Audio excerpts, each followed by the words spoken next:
There is often a great mistake that we all make on the Dragon's Path. We see sometimes dragons as fantasy creatures who breathe fire and whatever doing adventures are, or maybe it's like in movies that they are sitting on dragons and use them as war material and they are talking with the dragon. Things like this, it really bothers me. Really, because the dragons are real, the dragons are there, and they are nothing at all like these fantasy creatures that they are talking about. Whenever I started my page on Facebook, sometimes I received drawings from flaming swords and medieval costumes and knights and an epic war and things like this. Well, actually, no. The dragon is actually very simple. Whenever they are alive, they are living in the forests, living their life, having children. And yeah, living their life, it's like nothing epic or things like this. But the dragon in itself is, to me, it's enough.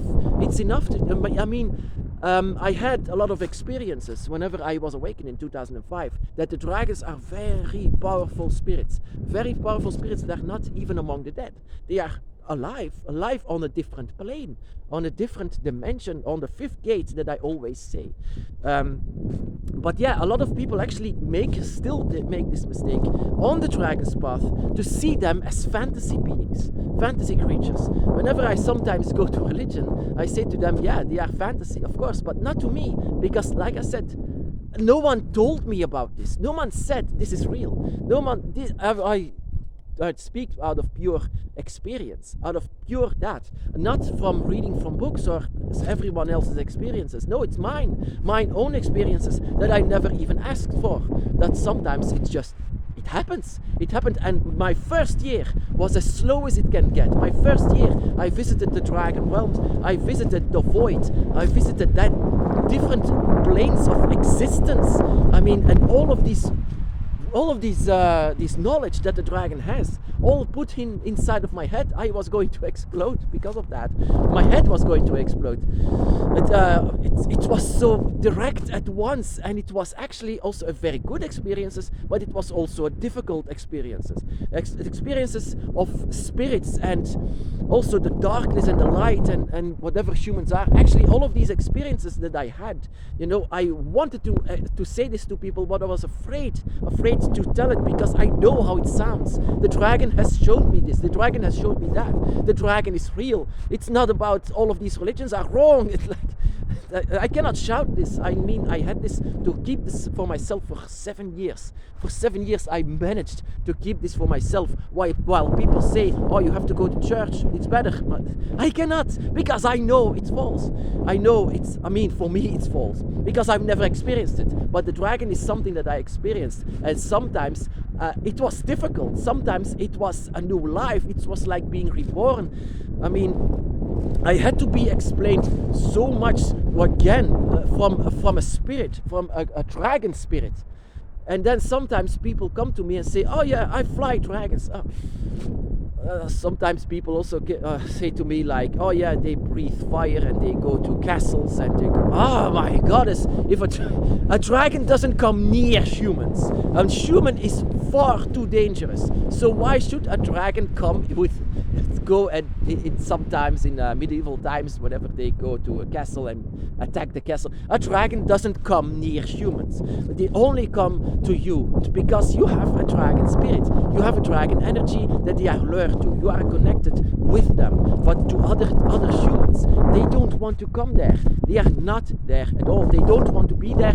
That is the reason why they hide so well. They hide so much. Dragons are always hidden, but not for you. But dragons, whenever they are in flesh and blood, the thing is that they will do in this world to be as far as possible from humans.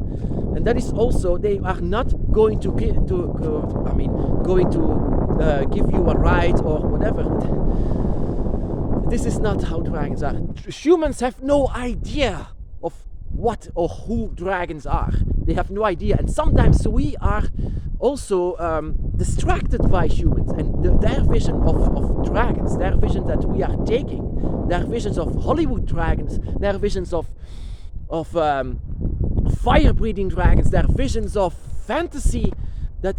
we don't have to adapt. This is not the dragon. You know, in fact, the best movie that I've ever seen with dragons is not with a dragon in it, but it was with dragon wisdom in it. Dragon wisdom. The dragon bites its own tail. It was amazing, that movie. Of course, you don't have to even show the dragon, because once they show the dragon, it's going to be fantasy. It's going to be flying in the sky and having war with this and that and having these dragons in danger. Oh my goddess, no. This is not who dragons are. Dragons are majestic beings. One with nature, one with the dragon, one with the gods, one with the gods even, my brothers and sisters. And that is also why I bothered myself with people who are wanting to be on the dragon's path, but are so distracted by the vision of humans of how dragons are. And sometimes they even talk with each other. How can a dragon talk? They don't even have lips. I mean, sometimes whenever I see the Hobbit or other movies with dragons who are perfectly speaking English, oh my goddess, how are you doing that? I mean, they don't even have lips. How do they do that? Dragons talk with their mouth closed whenever they talk to you. They don't talk actually, they have a connection with you. They have a connection inside of your mind. And this is how they talk. They give messages in a draconic language where they don't even have to open their mouth in. This is nothing at all fantasy, because I've experienced it. What is my intention to lie about this? I have nothing to gain, nothing like money or power or whatever. I just want to shout out for the world that the dragon is real, and whatever they are showing inside of these movies and all of these drawings is really bothering me. It's really annoying. I laugh at it, but it's really annoying whenever you see so much from the dragon, and finally people say, I want to be on the dragon's path, and they show me like a dragon that is in medieval times with a knight and horses. We are living today with the dragon. And whenever the dragon realm, I might call it like a fantasy thing, like the dragon realm, but it's a realm with dragons. How else can I name it? It's a realm with dragons. The void, I call it like this because it's empty. Whenever it reflects, it's a void. The void is empty, it's dark, it's like where there is no creation. And whenever I saw the void, oh my god, that was another step further on the dragon's path. Who are dragons? Who actually are dragons? Do you know that, my brothers and sisters? Who are dragons? What are dragons? Who are dragons? Dragons are actually divine, very much divine beings, so much connected to God, to real gods.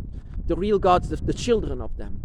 And they are here to connect with you, hoping that they are still connected with you, because you are still connected to them with your dragon eye. And that is not a random dragon that will come to you. It's specific, or several specific dragons that will come to you in the hopes that you will wake up. And I'm here actually like this is some kind of a calling for myself to listen to your dragon. They are knocking on the door. The only thing that you need to do is to open up and like forget everything you know or think you know. All you need is your instinct and intuition. Or forget everything that they told you about dragons, because you are going to be misinformed. I'm very sure of that. You might be surprised of how your dragon is, and in the end you will say, oh my god, that is how I desire it. That is how I want it, because in yourself something is going to be awakened.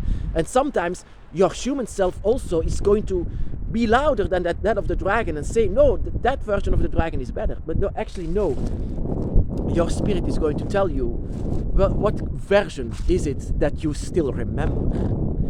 That your dragon is not here to be your pet, not here to be your plaything, not here to be your slave, but to be here as one. That you are one with your dragon, one with nature, one with the dragon. So this really bothers me, really bothers me. So sorry for the rant, but sometimes people, even on the dragon's path, has to know that the vision of humans about dragons is not how they are. These are not the dragons. Dragons are, and I cannot say it enough, they are not fantasy. They are not with flaming swords and whatever. Whenever a dragon would come here on Earth, they would be as far away as possible from humans, as far away as it can be, because they are destructive beings, so they don't want to be really close to humans. So I cannot say it enough, dragons are not fantasy, they are real. And of course, I don't care about all of these religions. I see them as fantasy, but that is actually how you should see it.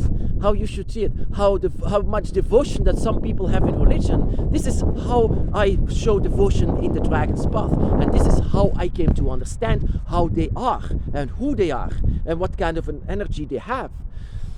Dragons are real. They are not fantasy. So don't show me drawings with fantasy. They are not fantasy. They are as real as you and me. But dragons are not as how humans portray them. Dragons are wise, divine. The dragons are not this animalistic, but they are so pure. And that is the first thing that I've ever said whenever I felt the dragon. The purity. The purity is amazing. Whenever you feel the dragon, you feel the purity of them. And that is why people don't know them. They don't understand who they are. But I felt them.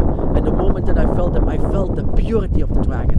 And that is what I hope that we will feel, all of us. That we all of us will feel the dragon. And that we all of us will finally understand that the dragon is real and not fantasy.